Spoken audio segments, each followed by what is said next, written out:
Senator Harry Reid is working the phones, apologizing to the president, civil rights activists, colleagues, and constituents. But will it be enough? He says he deeply regrets using such a poor choice of words in his racial comments about President Obama, but it puts the Senate Majority Leader squarely in the hot seat. I'm Shannon Bream. Hour number 2 of America's News Headquarters live from Washington starts right now.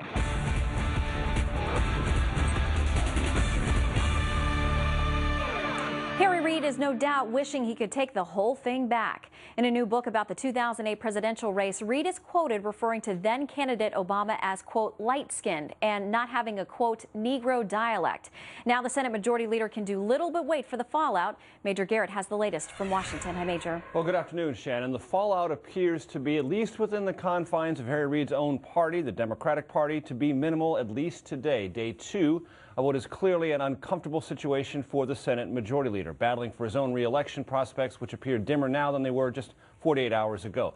Let's set the stage here for those who are just catching up with this story. The book is called Game Change. It's impossible to really do this story without offering sort of a plug for that book, but in it, Harry Reid gave an interview to the two journalists involved, John Heilman and Mark Halperin. And in that interview, they write as follows about Harry Reid's assessment of Barack Obama as a candidate and why Harry Reid backed him earlier than some other Democrats. Quote, he, Reid, was wowed by Obama's oratorical gifts and believed that the country was ready to embrace a black presidential candidate, especially one such as Obama, a, quote, light-skinned African-American with, quote, no Negro dialect unless he wanted to have one, as he, meaning Reid, said privately. It's important to understand that Reid said this in the context of an interview that he thought was a net positive, not only for his own political calculus that Obama could be the Democratic nominee and eventually the president, but that he was an early backer of it.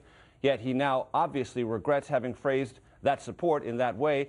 Immediately yesterday, after the book excerpt came out, he put out this statement, quote, I deeply regret using such a poor choice of words. I sincerely apologize for offending any and all Americans, especially African Americans, for my improper comments. To the surprise of no one, this was grist for the mill in the Sunday talk shows. Fox News Sunday hosted the two National Party chairmen. Michael Steele, the GOP Republican chairman, offered this observation. There is this standard where Democrats feel that they can say these things and they can apologize when it comes from the mouths of their own.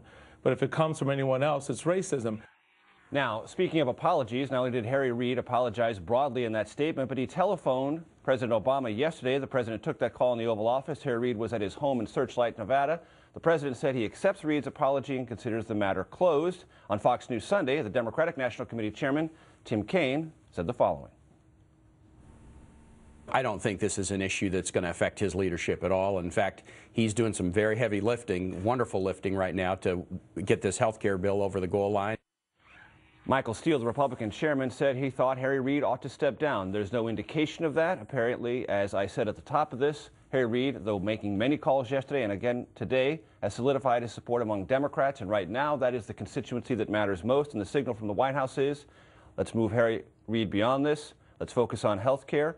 Tomorrow, Harry Reid has a scheduled event on Capitol Hill on energy. His staff tells me that's going to go ahead as forward to suggest to one and all, it's business as usual. And it would seem the White House and Democrats in general see him as the key player he is in keeping health care moving forward. Well, look at it this way. The most important legislative body for the fate of health care is the Senate. Harry Reid worked long and hard to get the president what he most needed, 60 votes for a Senate bill.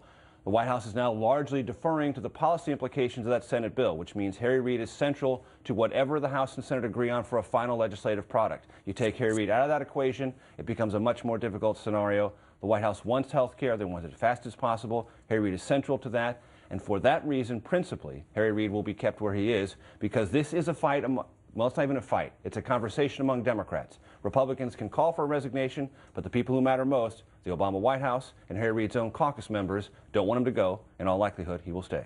All right. Major Garrett, great to have you. Thank you.